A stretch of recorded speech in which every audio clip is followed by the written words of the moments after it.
Nothing in life has any meaning except the meaning that I give it. You're the one that puts the label on what things mean. And the last time you were with me, I gave you a phrase when we talked about transformational vocabulary. If you recall, transformational vocabulary is the idea that we get all these pictures and sounds and feelings and sensations start to come in our body, but we don't know what it means till we put a label on it. So you get all these things and they feel uncomfortable, they feel kind of painful, and you call that humiliation.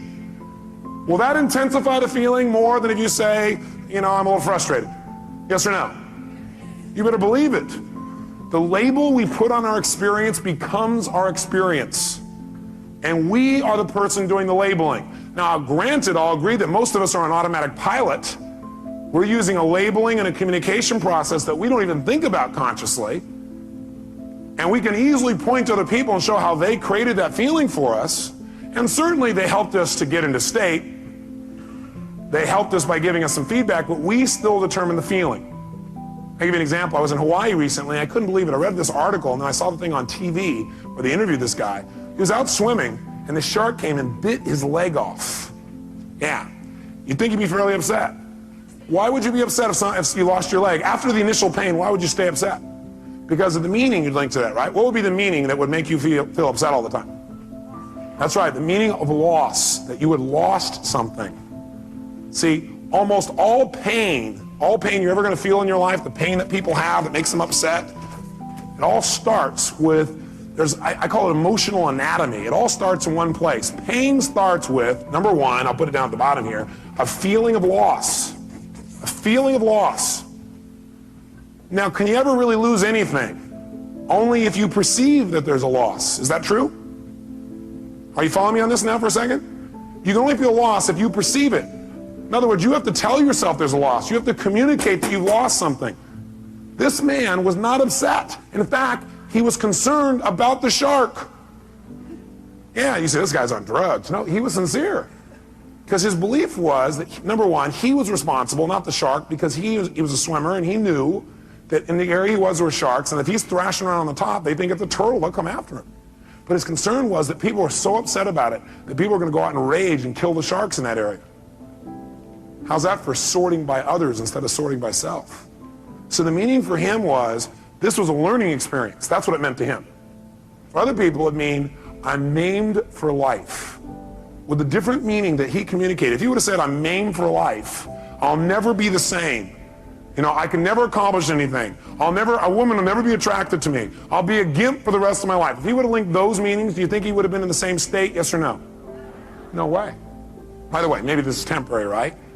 I don't know. I don't know this guy. I'm not going to be around a long time to meet him. But I can tell you for years what I've done is interview people who are absolutely what I think are spiritual masters. What I mean by spiritual masters is not flying to the east and meeting somebody who sits and meditates.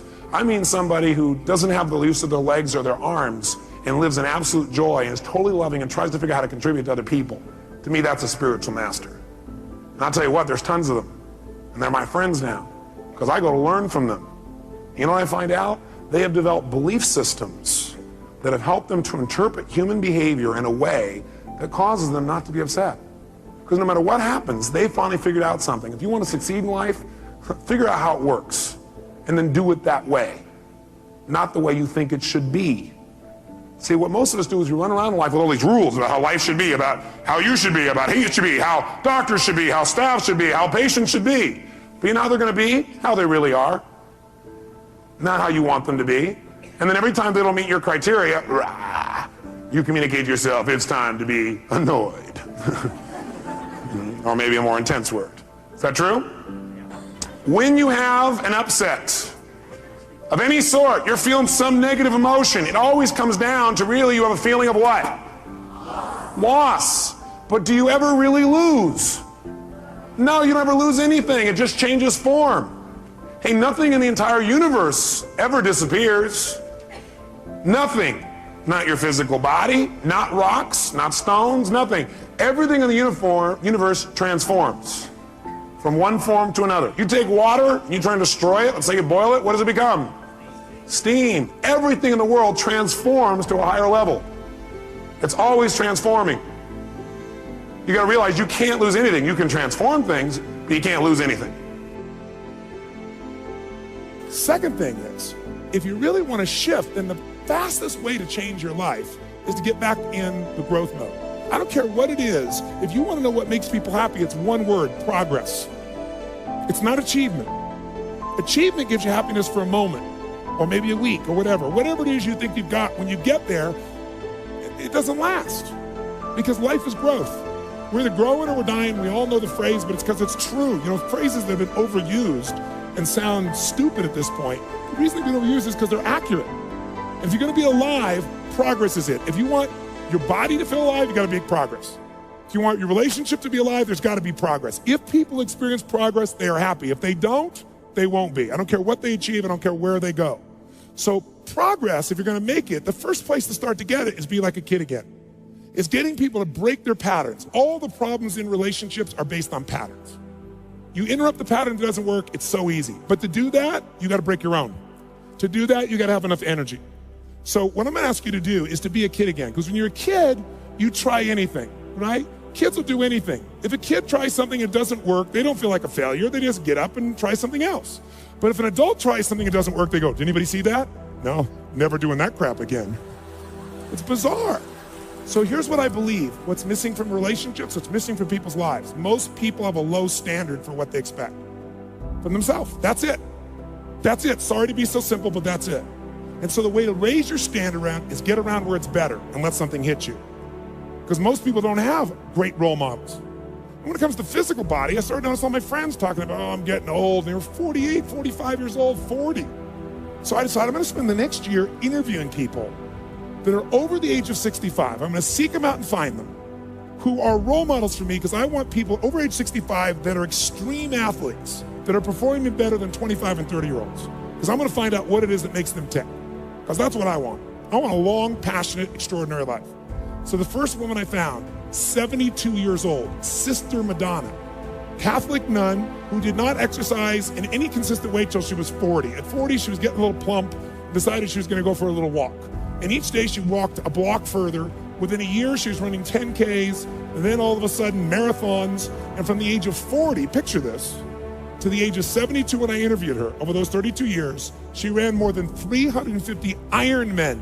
Now, I mean, this is unbelievable. I want you to picture this. Waking up on your 71st birthday, you fly to Hawaii to celebrate your 71st birthday.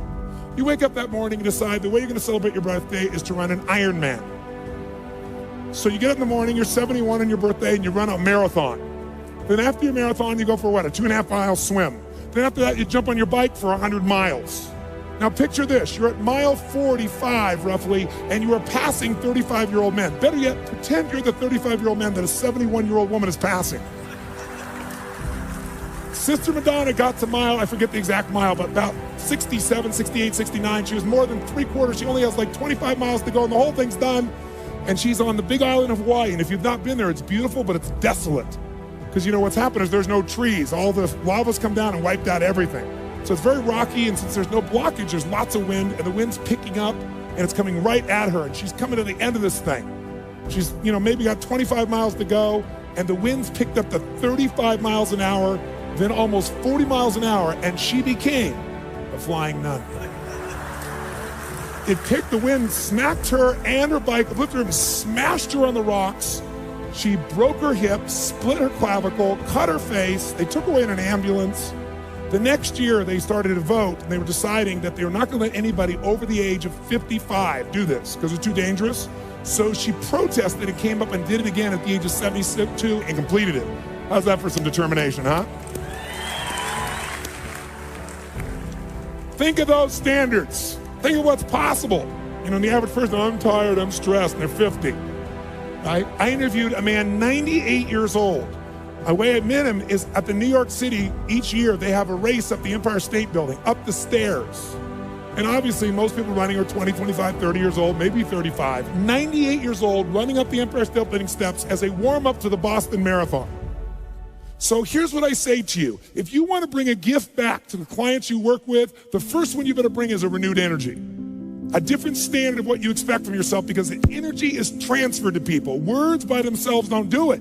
If you take these words and you think of words like a little stick pin, you buy a blouse for a little stick pin, that's a word, and I throw it at you. Will you feel it? Maybe. But if you wire to the back of it an iron bar called emotion, boom, you can put that right through somebody's heart. And it's hard to do that if you don't rejuvenate yourself. You know, their physical, the way they physically feel, because I felt like it 100 times, and then I worked out, and then I felt way better. When life collapses on you and catch you on the blind side, what reason can you remember that you can call on, that you can reach on, that can make you get back up? Find that reason. Because when life had knocked me down, I said, life, I'm doing this because I want to make my mama proud of me. I'm doing this because I want my children to have a better life than what I had. I'm doing this because all my life I've been told I'd be a loser, that I wouldn't make it. I'm doing this to make them a lie. I believe, like Frank Sinatra, he said, the best revenge in life is massive success. I'm doing this so I can become massively successful. Talent you have naturally. Skill is only developed by hours and hours and hours of beating on your craft. Only thing that I see that is distinctly different about me is I'm not afraid to die on a treadmill. Right? Fear that thing will keep you working, thinking, and striving, and relentlessly trying to be more prepared for battle. So, I want you to be afraid of failing. I was.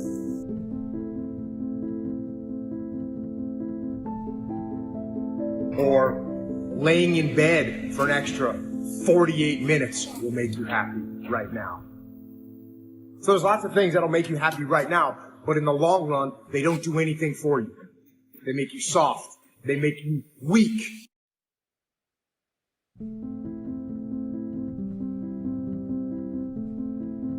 But I tell you, there are some times in life where you fall down and you feel like you don't have the strength to get back up. And fear comes in.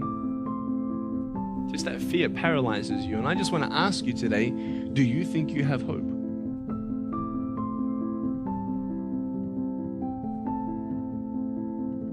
And the more brilliant you are, the more you're going to be tested in life. And if you know that you were designed to do some pretty important stuff, well then you know that what comes with that are bigger and bigger tests.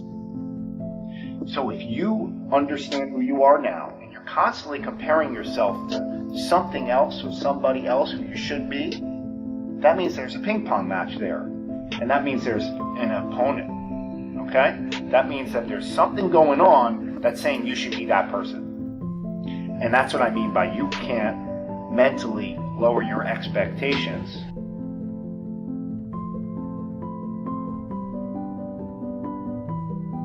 It was hard, ladies and gentlemen. It was very difficult to pick myself up each day believing that I could do it. There were times that I doubted myself. I said, God, why is this happening to me? I'm just trying to take care of my children and my mother. I'm not trying to steal or rob from anybody. Why did this have to happen to me? It was very hard. And here's what I want to say to you. For those of you that have experienced some hardships, don't give up on your dream.